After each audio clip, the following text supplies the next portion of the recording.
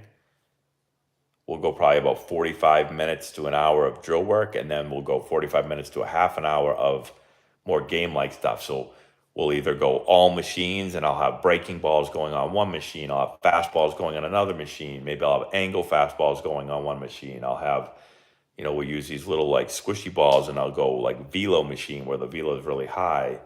So I like to start off like lower difficulty, working on movements and, you know, our swing, and then I go into competition mode where it's working more on like swing decisions, pitch recognition, and competing, and more game like game environment drills. So that's how I kind of break down our practices.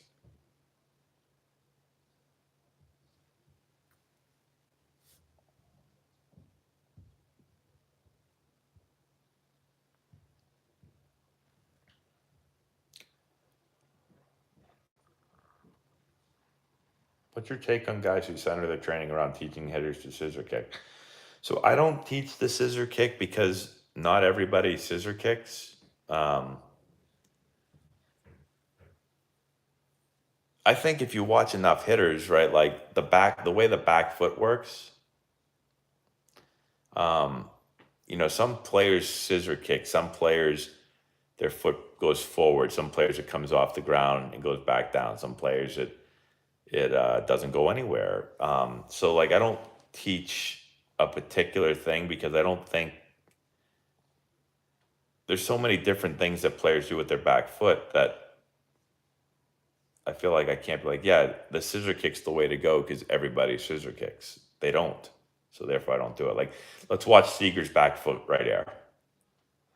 So if you watch Seager's back foot, he doesn't scissor. His back foot doesn't even come off the ground when he turns his rear leg.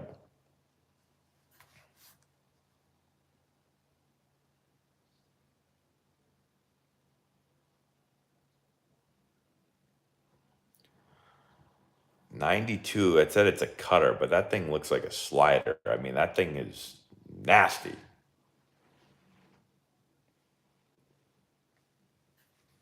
That's crazy, that amount of movement at 92.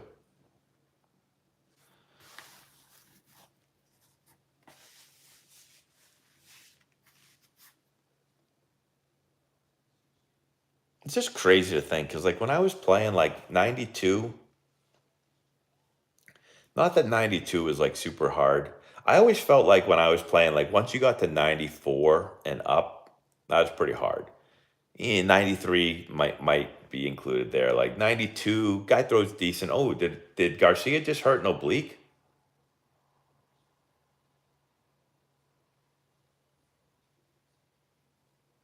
I think he just hurt an oblique. Yeah. Oh, he did. Is that why you guys were talking about obliques? Am I that far behind?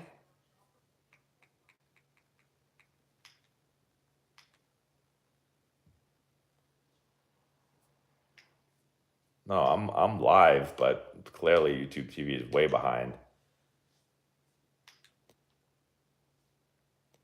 But that stinks. That if that hurt, it that looked like an oblique. Obliques.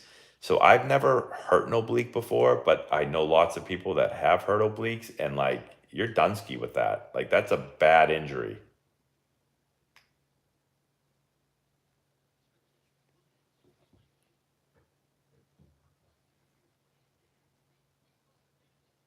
Oh, the ABS thing.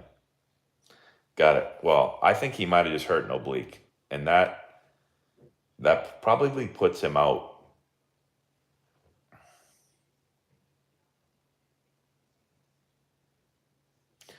Any new training courses that I'm planning on releasing? I am. I'm actually releasing what I think it is the most I've put into a course, and it'll be out for Black Friday. So I'm going to give $100 off. I haven't told anyone this yet, actually, so you guys are the first to know. I'm doing $100 off of the course for Black Friday. And so I have two courses out right now. I have Building the Elite Swing, which is everything swing mechanics. And then I have Building the Elite Infielder or Elite Infield Play, which is everything infield play.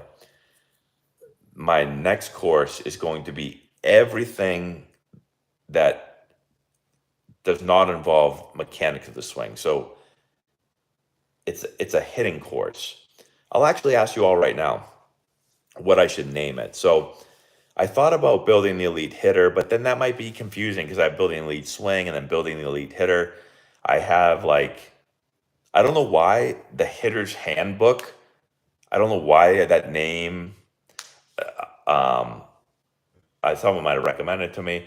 I have, I need to come up with a name in the next like week because it's going to be done in a week. It pretty much already is done. I have to put the final finishing touches on it. So it's about everything there is to know about hitting. So we talk about pitch recognition, swing decisions, timing, the mental game, mindset, like approach, like creating a plan, which is an approach, all of that stuff. Because I've gotten a million questions on that. And I have way more footage than I've ever had on any other course. So we have a ton of info on it, plus a ton of drills. I think it's going to be a really, really, really good course. Obviously, I wouldn't put it out if I didn't think it was going to be really good. But it'll be out for Black Friday. But I need a name for it.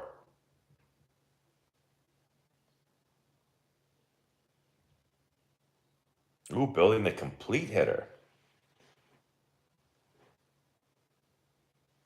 That's kind of cool.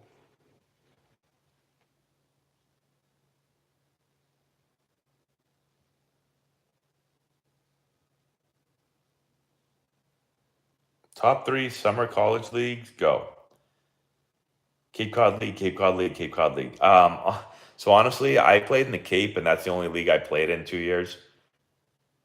I know there's a lot of other good leagues, but I don't know which ones are the best because I've never gone and watched them. I've never played in them.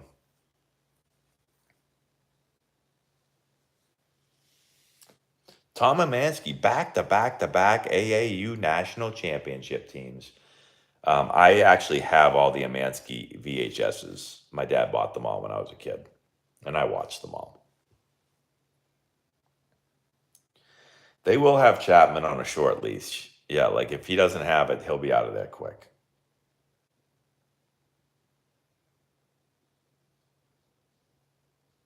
Wow, interesting. The black book for hitting. How do I like Richie Schaefer's six tool athlete? I have not seen it, unfortunately, but I'll look it up.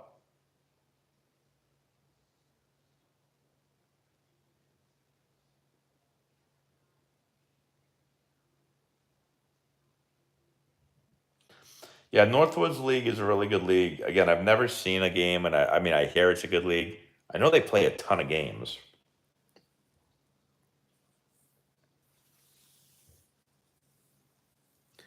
If Laura doesn't hurry up and get down here, we're game's gonna be over. I'll tell you what. I'll tell you what. My I think I might be getting sick. I've got a little bit of a sore throat.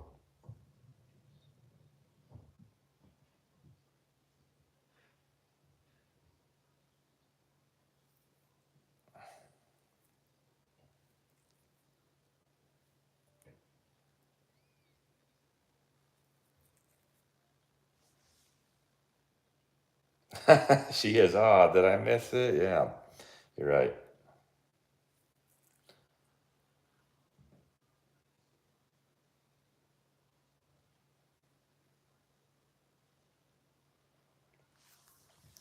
Okay, Alexander. So if I was teaching you from a mindset standpoint, I would say that you'd want to hit the ball hard. Chapman is huge. Look at this man. Holy jeez Louise. He's humongous. Humongous.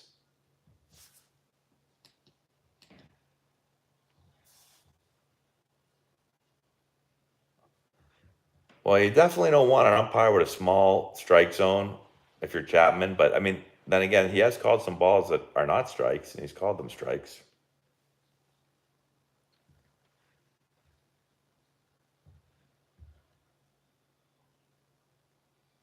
Thank you.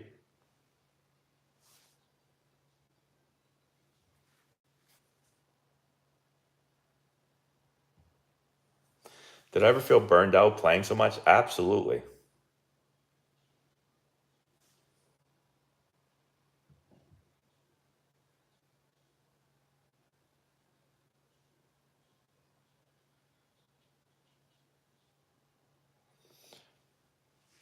Yeah, I think most catchers catch everything, so umpires just trust them.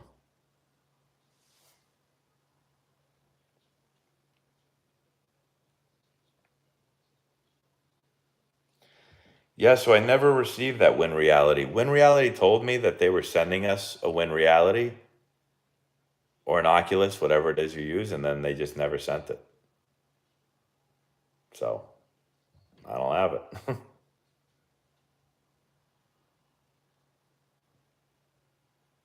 Uh-oh. Here goes the start to the rally. Get the closer up. Get him up.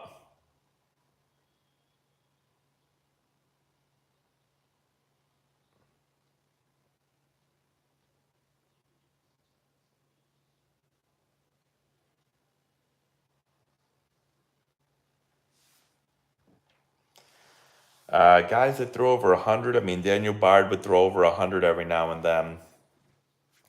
Jonathan Broxton would be right around 100, maybe 101. We played Chapman, but I was on the bench when he pitched. He was like over 100.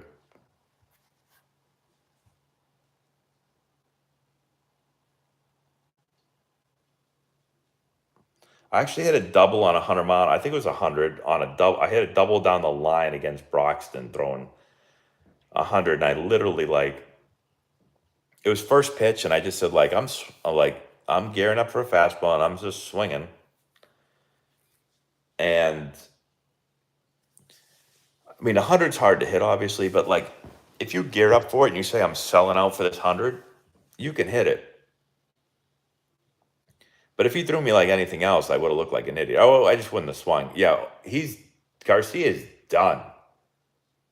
Like that stinks. You just lost one of your studs.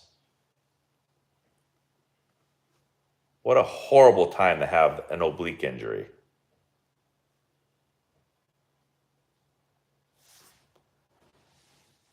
I mean, I don't know. Chapman, I haven't watched Chapman a ton this year, but just every time he throws the ball, yeah, you better hurry up, Leclerc, and get ready. Every time he throws, I just feel like it's almost like I have no idea where this ball is going to go. I'm just going to throw it 100 miles an hour, but I have no clue where it's going to go.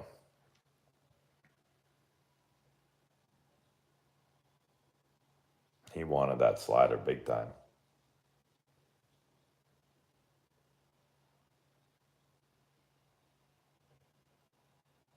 As a player, what do I feel when the closer comes in? Well, I guess it just depends how good the closer is. Nowadays, they're all nasty. Oh my. Oh my. Leclerc better hurry up and get stretching faster. Faster. I take a mound visit right now from the pitching coach. I'm going out there, settle down Chapman, but also give the closer some time to get going. Like, I know that that's a broken bat hip, but still, I'd go take a chat right now.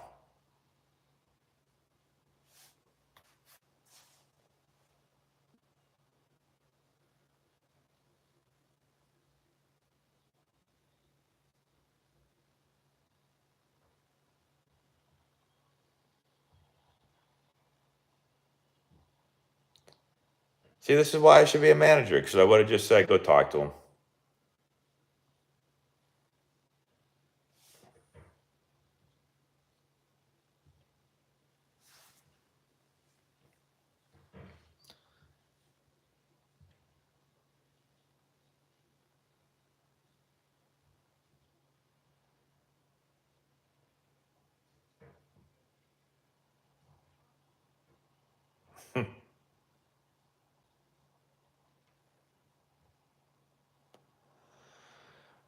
All right, so let's bear down on this game right now if we're managing this game. So We got left on left here, although Carroll hit 285 this year against lefties and 285 against righties.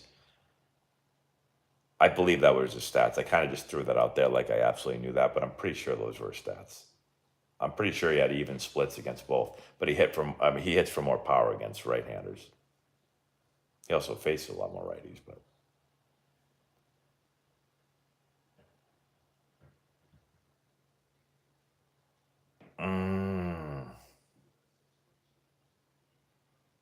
That's where Carroll's been doing damage in the playoffs too on fastballs down. Usually he hits fastballs up pretty good, but I think he's been doing most of his damage on balls down in the playoffs.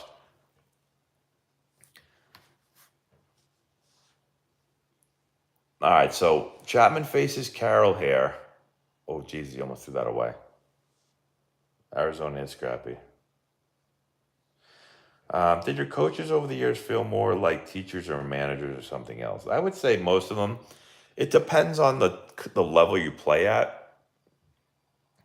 Most of my managers in pro ball felt like managers, not so much coaches. They were more about like communication, like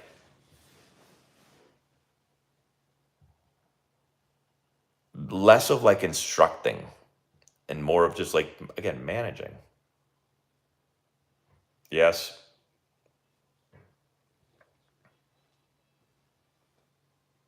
Man, this is a huge at bat right there.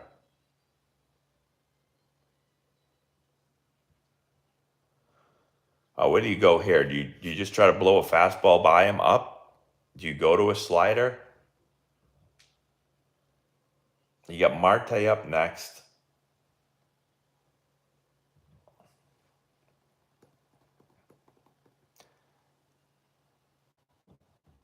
Marte a better left-handed hitter, I'm assuming. He tried to go fastball up. I don't have the stats on me, but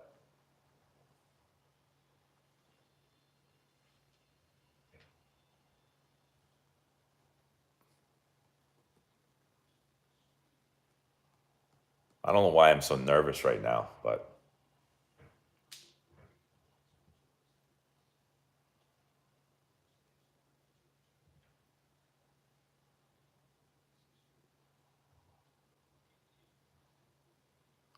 yeah, so I put the yeah, you guys are all ahead of me. Everyone's saying got him wild dirty. I haven't even seen the pitch yet. I'm still seeing like he's coming set. But now I know he struck him out. So I'm gonna have to stop looking at the chat now. Yeah, so he went slider and just froze the ever loving hell out of him. That's the one advantage of left on left and throwing 100. You throw a slider and you buckle a. He just buckled.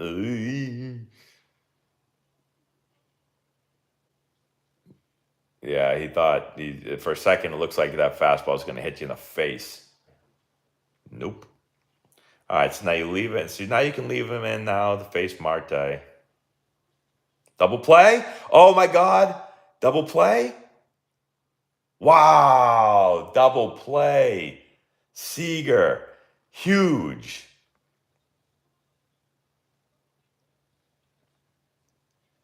Seager's so good.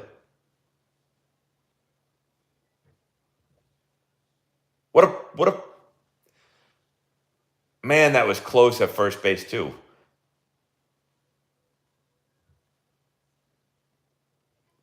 Every dollar, Seager was worth every dollar they spent on him. No, I am live. I went to live. YouTube TV is just slow. It says live on my TV.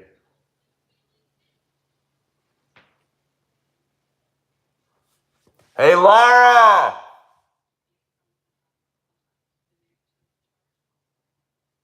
I think she heard me that time because I heard her moving around, and when I yelled, she stopped.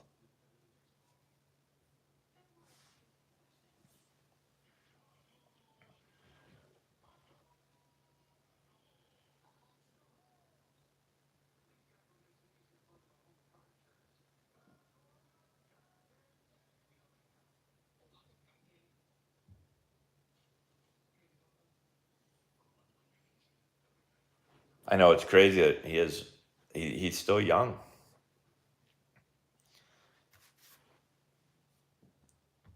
I mean, and the thing about Seager, I feel like, is like if there comes a point, I know he doesn't have like the greatest range because he's such a huge human, but he makes every play.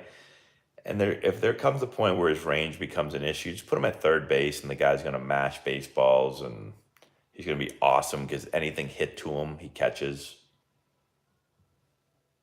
He's just a stud.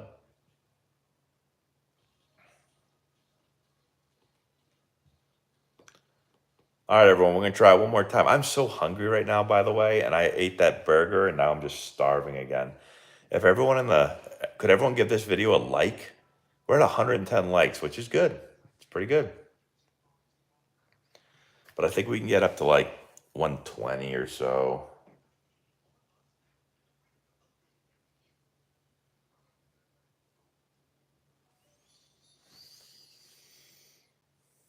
Maybe Laura will bring me a cookie. Is there any way, does anyone know? Can I say can I tell Siri to like say something on the home pod upstairs? Will that work? Let's try it. Tell Laura to come downstairs.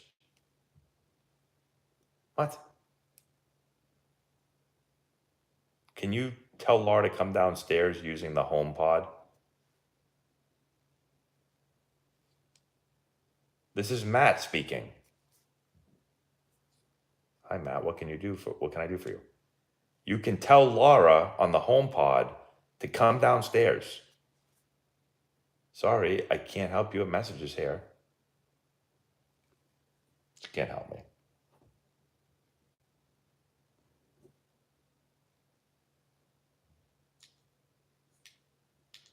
Thanks for nothing, Siri.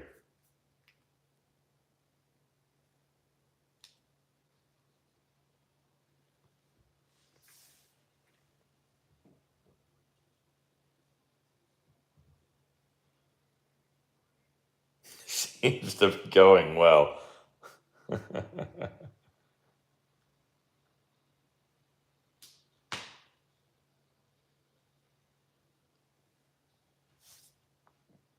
They probably are.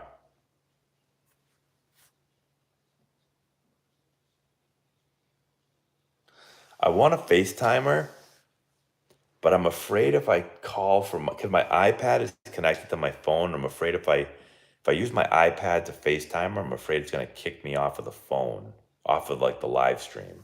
That's what I'm a little nervous about. I don't know if that's true or not. How else can I contact her?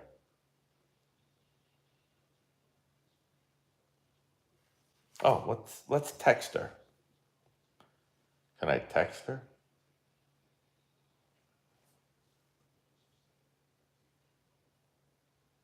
Garcia ain't playing tomorrow, I'll tell you that right now. Oh, I can text Laura from right here. All right, let's send Laura a text message. Come downstairs. Okay. Let's see if she answers that.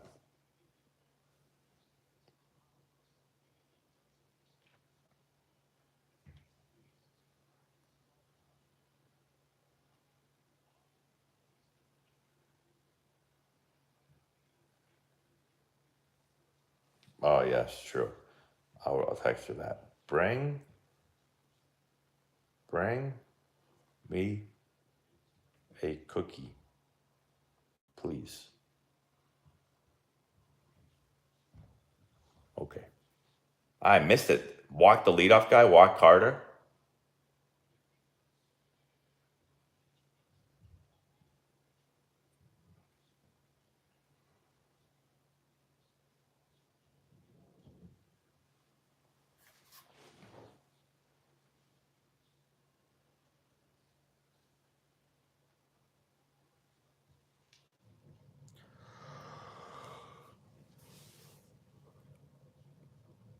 There's water running. What is she doing?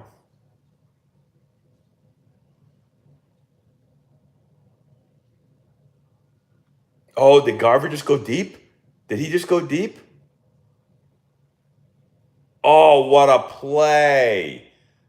Wowzers! There is a lot of good baseball going on right now. This guy's excited.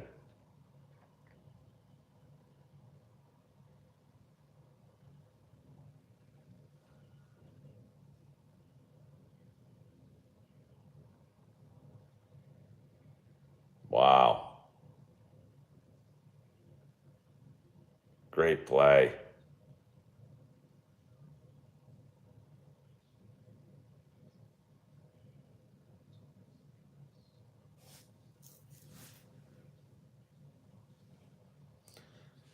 They appealed. They didn't. They thought that Carter ran past the bag and didn't touch on his way back.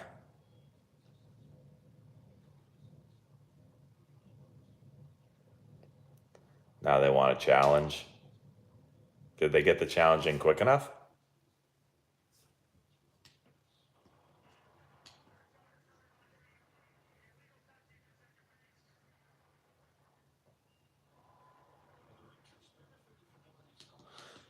So it's always interesting here because so he touches the bag. He doesn't run past it, but then he runs inside. I don't think that's running past the bag.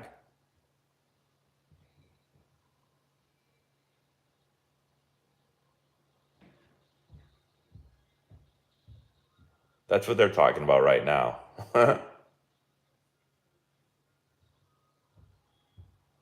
So he touches it.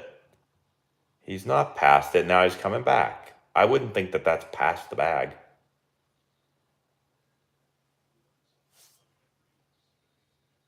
Define passing the base. I agree with you, Alexander.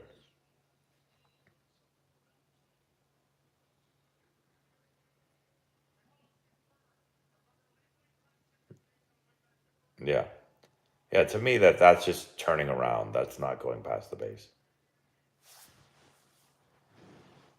I guess you might as well take a shot at it. Let's hope something crazy doesn't happen later.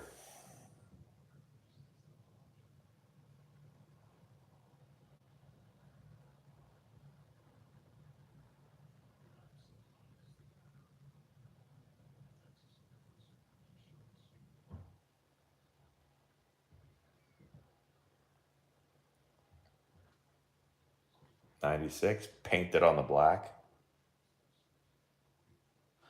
I'd like to see the Rangers win. I mean, to be honest, I really like the Diamondbacks a lot. I'd love to see them win too. I was just saying, like, I know more people in the Rangers organization. So, like, I already named a bunch of the Padre people I know, but then, like, the third base coach Beasley was my double A manager. Not that, like, we were great friends or anything, but, like, I know he's a good guy. I'd like to see him win. But then again, like, I think Torey Lovullo is awesome. I'd like to see him win.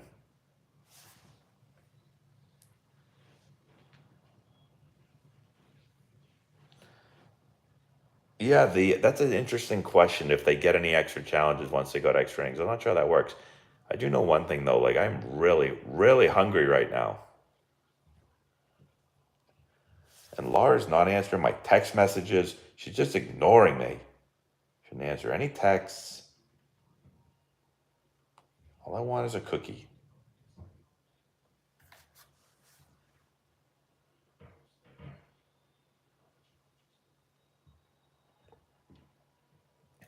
So I was just having this conversation yesterday.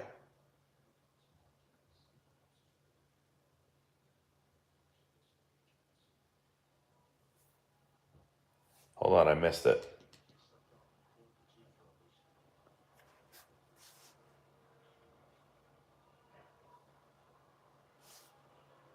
No problem, Kevin.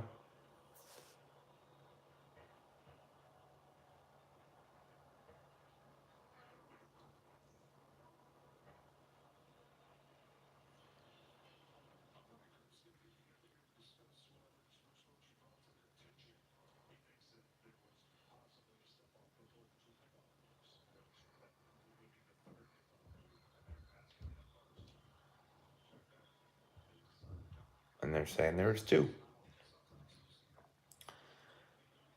So I was actually having this conversation a few days ago about how first basemen now are holding the runner closer to the pitcher, further away from the bag, and tagging runners on like the leg and the back hip and the foot, and tagging them quickly before their hand gets back to the base. Because with instant replay, you can challenge that. See where he's lined up right now, holding the runner. How he's like that far from the bag. So you're closer. You can catch tag quick. You get to the runner quicker. And if you touch their leg before their hand gets in the old days, it's hard to see that. But with instant replay, you can challenge it. Yes, he did.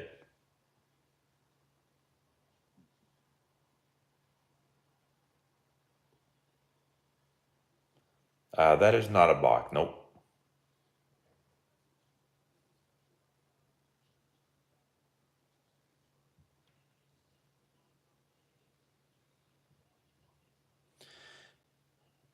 Yeah, Bruce Bochy. So I met Bruce when I was drafted. He was the Padres manager, but I went to the minors, and then the next year I made the majors in '08, but Buddy Black was the manager. So I never got to play for Bruce. But from everything I've heard, he's obviously a great baseball guy. Been around the game forever as a player and a manager. Um, but from what I've heard, he's great at understanding players, evaluating players, not just physically, but mentally, emotionally, is really good about bringing the best out of players, but also understanding like what players can handle what situations, what players can't. Like, again, not from a physical standpoint, but more from a mental standpoint. I've heard that he's a pretty demanding guy, especially of his coaching staff. I've heard a bunch of people say that. So those are like the big things I hear when I hear him. I know that people talk about his ability to manage a bullpen, have a really good feel for the game. So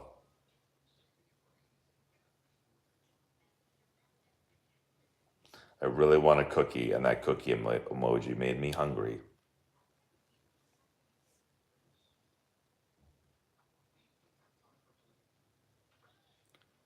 There was a concussion commercial.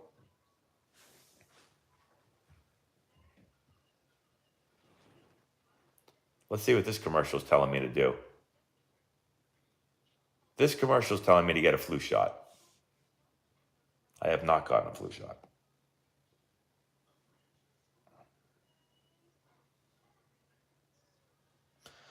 Former catchers are typically pretty good managers. A couple things about being a catcher. First thing is the whole game's in front of you. So as a catcher, you see the whole field. You know, when you're any other position, there's somebody you can't see. Um, I mean, I guess technically when you're in the outfield, you can see the whole field too, but you're also really far from the action. When you're the catcher, you see the whole field, but you're also in on all the action. You're you have a lot of responsibility. You have to know like everything. You have to know situationally, and you know everything. You need to know. Um, you have to understand your pitching staff. You have to understand calling a game. You have to understand reading swings. Like you have to understand all these things that if you're just like a second baseman, you don't have to know all that. So a lot of times when you're a catcher, you're in on the offensive meetings, you're in on the defensive meetings, you're in on the pitching meetings. So like you're just involved in more of the game than you would be if you were any other position.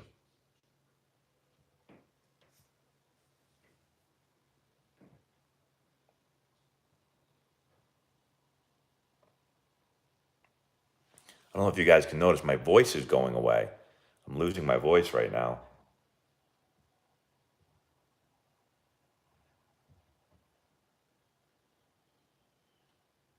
Uh-oh. Nice play by Marte.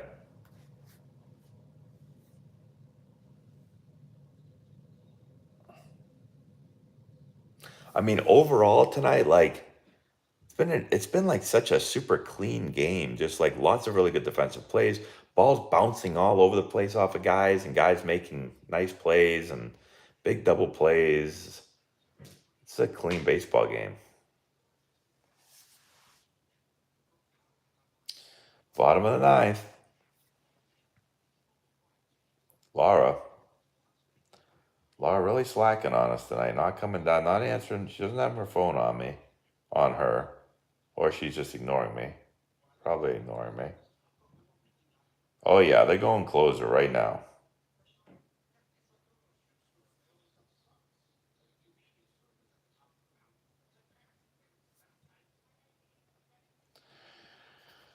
Yeah, I figured the Seas beat the Wizards. Like, I watched the first quarter, and I mean, the Wizards couldn't stop anybody. Like, their defense was atrocious, which is kind of what I was thinking going. I mean, it's hard to stop the Celtics, but the Celtics can play defense. The Wizards really can't play defense. The Wizards have some guys that can score, but the Celtics defense is too good. And like poor Zingis, it was like, I mean, it looked like he was playing against middle schoolers. They're just throwing it into him. It's like easy buckets, bucket after bucket after bucket.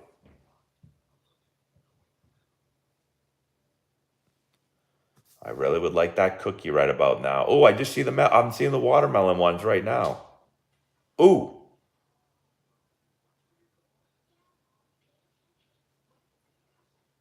what if it's a concussion?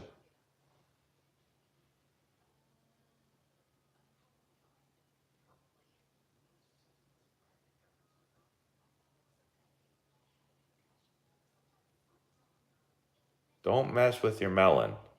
Concussion awareness now. I'll tell you what. How many people get concussions when they just like that lady just walked into a stop sign or something? Like, what? I mean, there's probably, I could think of in my life 3 times when I might have had a concussion. And I didn't get tested for a concussion. Back in the day, like, no one cared about concussions.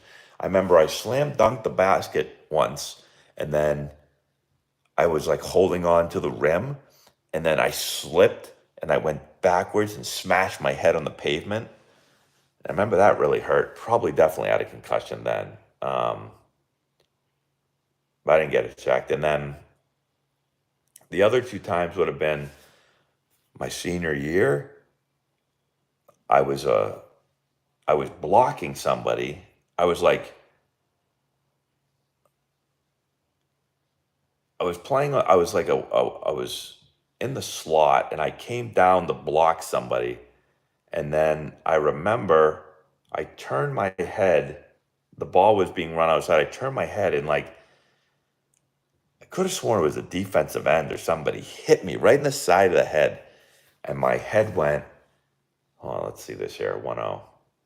Nice pitch. What are you talking about? Ball. How is that a ball?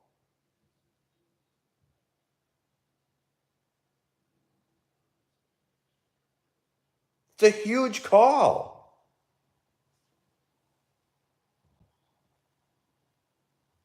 How is that a ball? Where did it miss? Down? It's a breaking ball. What is going on?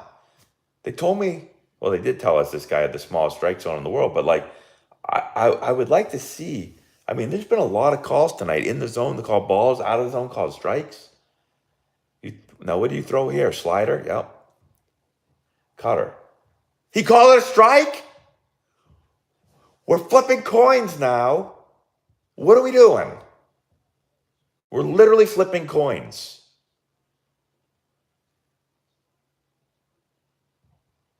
Give us the overhead view. Thank you. That's off the plate. What is going on right now? This is getting wild. Fastball? Nope, slider. Dude, this is like, I never complain about umpires, but this is getting bad. This is getting bad.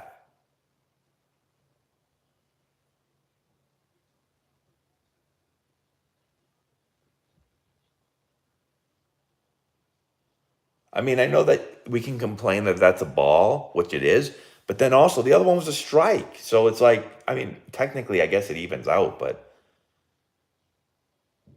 what is going on?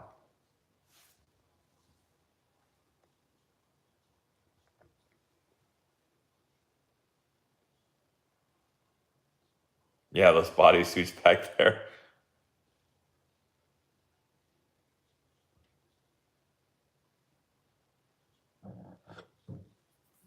Excuse me. Ooh, way out in front of that slider. All right, well, you get two options here to get Walker out. You can just slider him off the plate, which I think they'll probably do. You can try to go fastball up, but Walker does not like balls off the plate, especially breaking balls away. So you can take a few shots away, and then if you can't get him to chase, then you can go fastball up. So I think you'd probably start off away and just see if you can get him to chase. Nope, they went right to the fastball up, which I would have went away with the slider. But they went fastball up.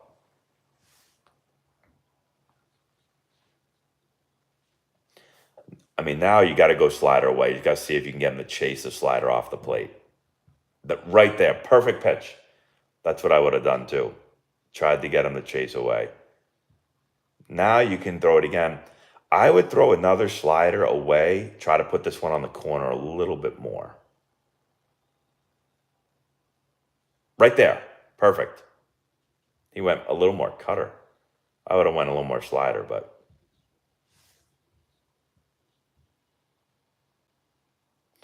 So now you went cutter. What you could do now is go slider. So it'll look like a cutter, but it'll slide off the plate more and he'll swing and miss at it. Those are always a tough combination when you go cutter and then go slider afterwards. Like that, like that. Thank you. That's what I wanted him to do. So, like, here's the tough part, guys. When you throw a cutter, right? If you think about it from a hitter's perspective, once you threw that cutter and he fouled it off, if you follow it up with a slider, the hitter thinks it's a cutter again. He's used to it moving this much, but it moves this much, and you get the swing and the miss. So, I mean, obviously me and Chaim are on the same page, but you have to make the pitch, and he made the pitch. It's easy to sit here and call the pitches, but then you have to execute the pitches. So now you go fastball. Yep. He went sinker. I don't know what to do. Like, I know how to pitch Walker really well because I've watched him a lot. I haven't watched Pham as much. He's going to try to go cutter or slider away. Yeah, he went slider, but he threw it down the middle. Now we're 0-2. But I don't know I don't really know what Pham chases. So I had a game plan on Walker. On Pham, I don't know. 0-2, he threw him a slider. Maybe you just waste a slider off the plate, see if you can get him like that. I'm on fire right now, guys.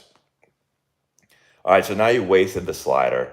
So what do you do now? You could go fastball up and try to get him to chase one up, and then you can see what happens from there. Now they're going to go away with a cutter probably. No, they did go fastball up. I was right. I should have just stuck with what I said the first time. They fooled me with the setup of the catcher.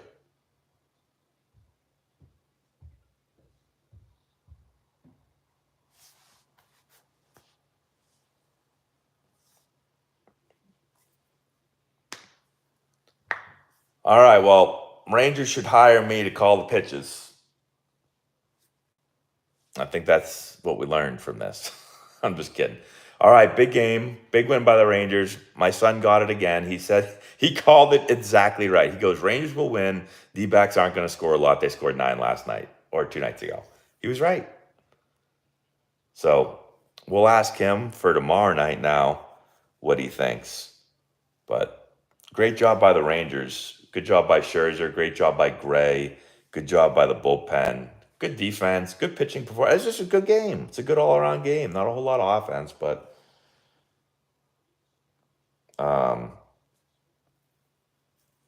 it was a good job. So, anyways, thanks everyone for watching it. I'll try to watch tomorrow's game again. We have a Halloween party. Actually, I won't be able to watch. I'm not going to be able to stream tomorrow night because it's Halloween, and we're going trick or treating, and then we're going to the Halloween party. So I will not stream tomorrow night, but I'll be back the night after that, which would be what, Thursday night? I'll stream the Thursday night game.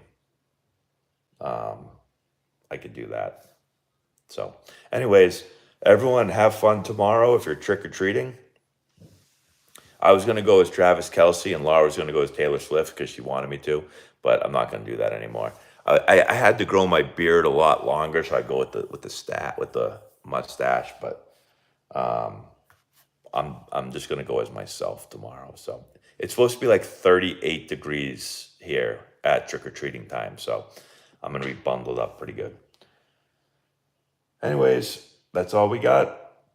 It'll be Wednesday night. That's right, because today's Monday. You're right. I thought today was Tuesday. So we'll be back Wednesday night. And yeah, have a great night, everyone.